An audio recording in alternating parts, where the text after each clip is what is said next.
minha inspiração a prosseguir. E mesmo quando tudo não vai bem, eu continuo olhando para ti, pois sei que tu tens o melhor pra mim. Há um segredo no teu coração, ó, dá-me forças pra continuar, guardando a promessa em oração.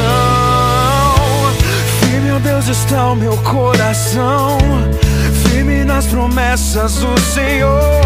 Eu continuo olhando para ti, e assim eu sei que eu posso prosseguir.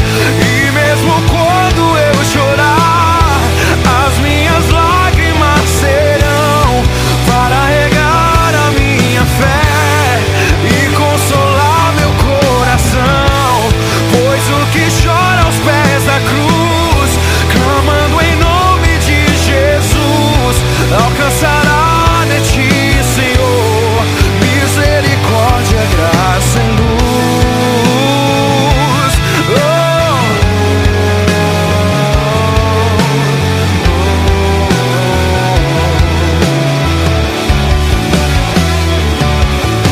Teu grande amor não cessa, eterno, não tem fim.